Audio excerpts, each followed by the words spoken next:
നമ്മളോട് ചോദിക്കേണ്ടതായിട്ടുള്ള ചില ക്വസ്റ്റ്യൻസ് ഉണ്ട്. നമുക്ക് എന്താണ് ഇഷ്ടം, നമ്മൾ എന്താണ് നല്ലത്, വേൾഡിന് എന്താണ് വേണ്ടത്, അതിന്നൊക്കെ നമുക്ക് ജീവിക്കാൻ പറ്റുമോ?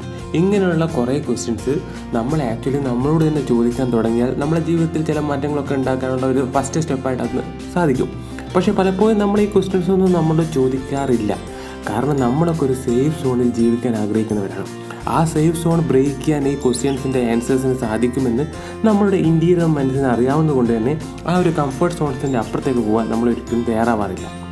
സോ ഇതിന് എന്നെ ചെറുതായിട്ട് സഹായിച്ച 2 പുസ്തകങ്ങളാണ് ഇക്കിഗായിയും ആറ്റോമിക് ഹാബിറ്റ്സും. ഇക്കിഗായി എന്ന് പറഞ്ഞ പുസ്തകം എനിക്കൊരു ഡയറക്ഷൻ തന്നു. സോ ഞാൻ എന്തിനു വേണ്ടിയാണ് ജീവിക്കുന്നത് എന്നുള്ള ഒരു ഉത്തരം കണ്ടെത്തി തരാൻ ഇക്കിഗായിക്ക് സാധിക്കും. പക്ഷേ അങ്ങനെ ഒരു ഡയറക്ഷൻ തന്നാൽ ആ ഡയറക്ഷനനുസരിച്ച് നമ്മളൊരു ഡ്രീമിലേക്ക് പോകുമ്പോൾ നമ്മളെ എങ്ങനെ ആ ഡ്രീം അച്ചീവ് ചെയ്യാൻ ഈസി ആയിട്ട് എന്ന് നമ്മളെ പഠിപ്പിക്കാൻ നമുക്ക് ആറ്റോമിക് ഹാബിറ്റ്സ് പറഞ്ഞ പുസ്തകത്തിന് സാധിക്കും. ചെറിയ ചെറിയ ഹാബിറ്റ്സ് നമുക്ക് വലിയ വലിയ മിറാക്കിൾസ് ഉണ്ടാക്കി തരുമെന്ന് പറഞ്ഞ ആ പുസ്തകം നമ്മളെ അത്ഭുതപ്പെടുത്തും. സോ ചുരുക്കം പറഞ്ഞാൽ എൻ്റെ കംഫർട്ട് സോൺ ബ്രേക്ക് ചെയ്യാൻ എന്നെ സഹായിച്ച 2 പുസ്തകങ്ങൾ, ഒന്ന് ഇക്കിഗായിയും ഒന്ന് ആറ്റോമിക് ഹാബിറ്റ്സ് ആണ്. പക്ഷേ ഇതൊക്കെ ചെയ്യാൻ വേണ്ടി എനിക്ക് കറേജ് വളരെ കുറവുള്ള ഒരാളായിരുന്നു ഞാൻ. കംഫർട്ട് സോൺ വിട്ടു പോകാൻ വളരെ മടിയുള്ള ഒരാളായിരുന്നു ഞാൻ. അങ്ങനെ കംഫർട്ട് സോൺ വിട്ടു വരാൻ നമ്മളെ പ്രേരിപ്പിക്കുന്ന, നമ്മളെ മോട്ടിവേറ്റ് ചെയ്യുന്ന ഒരു മൂവിയാണ് 2013 ഇറങ്ങിയ the secret life of Walter മിറ്റി. നമ്മൾ കുട്ടിക്കാലത്ത് ഒരുപാട് ദിവാസ്വപ്നങ്ങൾ കാണാറില്ലേ? നമുക്കറിയാം പല സ്വപ്നങ്ങളും നടക്കില്ല എന്ന്.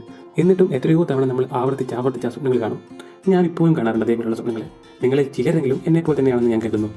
അങ്ങനെയാണെങ്കിൽ നമ്മളെപ്പോലെ തന്നെയുള്ള ഒരാളുണ്ട്, അതാണ് വാൾട്ടർ മിറ്റി.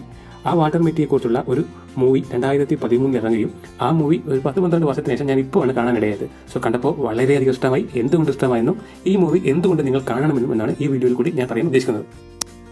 ഈ പടത്തെക്കുറിച്ച് പറയുകയാണെങ്കിൽ ഇതിൻ്റെ സംവിധായകൻ ബെൻ സ്റ്റില്ലർ എന്ന് പറഞ്ഞാലാണ്. അദ്ദേഹം തന്നെയാണ് ഈ പടത്തിലെ നായകനും. ഈ പടത്തിലെ നായകനായ വാൾട്ടർ മിറ്റി ലൈഫ് മാഗസിനിൽ ഫോട്ടോ എഡിറ്ററായിട്ട് വർഷങ്ങളോളം ജോലി ചെയ്ത് വരികയാണ്. വളരെ ബോറിംഗ് ലൈഫിലൂടെയാണ് അയാൾ കടന്നു പോകുന്നത്. ജീവിതത്തിൽ പ്രത്യേകിച്ച് ഒന്നും സംഭവിക്കാത്ത ഒരുപാട് വർഷങ്ങൾ ഇങ്ങനെ കടന്നുപോയി. സോ അങ്ങനെ ഇരിക്കെ ലൈഫ് മാഗസിൻ ഇനി മുതൽ ഓൺലൈൻ മാഗസിൻ ആക്കാൻ തീരുമാനിക്കുകയും ഇവരുടെ അവസാന ഓഫ്ലൈൻ മാഗസിൻ്റെ കവർ ഫോട്ടോ, ആ ഫോട്ടോ വാൾട്ടറിൻ്റെ കയ്യിൽ നിന്ന് മിസ്സാവുകയും ആ മിസ്സായ ഫോട്ടോ അന്വേഷിച്ച് വാൾട്ടർ നടത്തുന്ന യാത്രയാണ് ഈ സിനിമ. നമുക്കും വാൾട്ടറിൻ്റെ കൂടെ ഒരു യാത്ര നടത്താം. ഈ യാത്രക്കൊടുവിൽ വാൾട്ടർ കണ്ടെത്തുന്ന ചില ജീവിത സത്യങ്ങളുണ്ട്. ചിലപ്പോൾ ഈ പടം കണ്ടു കഴിയുമ്പോൾ നമുക്കും ചില നഗ്ന സത്യങ്ങൾ കണ്ടെത്താൻ ജീവിതവുമായി ബന്ധപ്പെട്ട് സാധിക്കുമെന്നാണ് ഞാൻ വിശ്വസിക്കുന്നത്. 17-ാം വയസ്സിൽ അച്ഛൻ മരിച്ചതിന് ശേഷം അമ്മയ്ക്കും അനുജത്തിക്കും വേണ്ടി മാത്രം ജീവിക്കുന്ന വാൾട്ടർ പതിവായി ദിവാസ്വപ്നങ്ങൾ കാണാറുണ്ട്. ആ സ്വപ്നത്തിലൊക്കെ അയാൾ ധീരനാണ്, നായകനാണ്. എന്നാൽ സ്വന്തം ജീവിതത്തിൽ സേഫ് സോണിൽ മാത്രം ജീവിക്കുന്ന നമ്മൾ പലരെയും പോലെ സ്വന്തം പ്രണയം പോലും തുറന്നു പറയാൻ ധൈര്യം പോലുമില്ലാത്ത ഒരാളാണ് വാൾട്ടർ. ലൈഫ് മാഗസിൻ്റെ കവർ ഫോട്ടോ മിസ്സാകുന്നതുമായി ബന്ധപ്പെട്ട് ജോലി എപ്പോൾ വേണമെങ്കിലും നഷ്ടപ്പെടാമെന്ന സാഹചര്യത്തിൽ ആ ഫോട്ടോ അന്വേഷിച്ച് ദിവാസ്വപ്നക്കാരനായ വാൾട്ടർ മിറ്റിയുടെ യാത്രയാണ് ഈ 2 മണിക്കൂർ സിനിമ. ഫോട്ടോ തേടി വാൾട്ടർ ഗ്രീൻലാൻഡ്, ഐസ്ലാൻഡ്, ഹിമാലയ പർവ്വതങ്ങൾ ഒക്കെ സ്വന്തം ജീവൻ പണയം വെച്ച് സാഹസിക യാത്രകൾ നടത്തുന്നുണ്ട്. ഈ യാത്രക്കൊടുവിൽ വാൾട്ടർ ആ ഫോട്ടോ കണ്ടെത്തുന്നുണ്ട്. എന്താണ് ആ ഫോട്ടോ എന്തായിരുന്നു? പിന്നെ ഈ പടത്തിൽ അമ്മയുടെ പിയാനോ, വാൾട്ടർ എപ്പോഴും കൂടെ കൊണ്ടു നടക്കുന്ന ഒരു ടോയ് ഉണ്ട്, സ്ട്രെച്ച് ആംസ്ട്രോങ് ടോയ്. ഇവ രണ്ടും ഈ കഥയിൽ എന്താണ് പ്രാധാന്യം? ഈ കഥയിലെ സീൻ എന്നു പേരുള്ള ലോക പ്രശസ്തനായ ഫോട്ടോഗ്രാഫർ സ്നോ ലിയോപോളിന്റെ ഫോട്ടോ എന്തുകൊണ്ടാണ് ഹിമാലയത്തിൽ വെച്ച് ക്ലിക്ക് ചെയ്യാതിരുന്നത്? ലൈഫ് മാഗസിന്റെ മോട്ടോ എന്തായിരുന്നു? ആ മോട്ടോയും ഈ വാൾട്ടർ മിറ്റിയുടെ ജീവിതവുമായി എങ്ങനെ ബന്ധപ്പെട്ടിരിക്കുന്നു?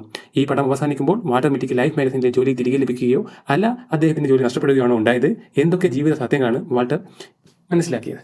സോ വാൾട്ടർ മനസ്സിലാക്കിയ പല സത്യങ്ങളും നമ്മളിൽ പലരും മനസ്സിലാക്കാതെ ഇപ്പോഴും ജീവിച്ച് നമ്മുടെ ജീവിതം തീർക്കുകയാണ്. സോ ഈ മൂവിയിൽ നിന്നും എനിക്ക് കിട്ടിയ മെസ്സേജ് എന്ന് പറയുന്നത്, ധൈര്യം എന്ന് പറയുന്നത് പേടിയില്ലാത്തൊരവസ്ഥ ഉണ്ടാവുക എന്നല്ല. നമ്മളെ ഉള്ളിലൊക്കെ പല ടൈപ്പുള്ള പേടികൾ ഉള്ളപ്പോഴും നമ്മൾ ആ പേടിയെ ഓവർടേക്ക് ചെയ്ത് ചില ആഗ്രഹങ്ങളും സ്വപ്നങ്ങളും നേടിയെടുക്കാൻ വേണ്ടി മുന്നോട്ട് നമ്മൾ യാത്ര നടത്തുന്നുണ്ടെങ്കിൽ അതിനെയാണ് കറേജ് എന്ന് പറയുന്നത് എന്നാണ് ഈ മൂവി നമ്മളെ പഠിപ്പിക്കുന്ന പാഠം. സോ ഈ മൂവിയും ഈ 2 പുസ്തകങ്ങളും എൻ്റെ ജീവിതത്തിൽ ചില മാറ്റങ്ങൾ ഉണ്ടാക്കിക്കൊണ്ടിരിക്കുന്നു. ഈ യൂട്യൂബ് ചാനൽ തുടങ്ങാനുള്ള ധൈര്യം പോലും എനിക്ക് കിട്ടിയത് ആക്ച്വലി ഈ മൂവി ബേസ് ചെയ്തിട്ടാണ്. സോ അതുകൊണ്ട് തന്നെയാണ് ഈ മൂവിയെക്കുറിച്ചും ആ 2 പുസ്തകത്തെക്കുറിച്ച് തന്നെ ആദ്യത്തെ വീഡിയോ ചെയ്യാമെന്ന് ഞാൻ തീരുമാനിച്ചത്.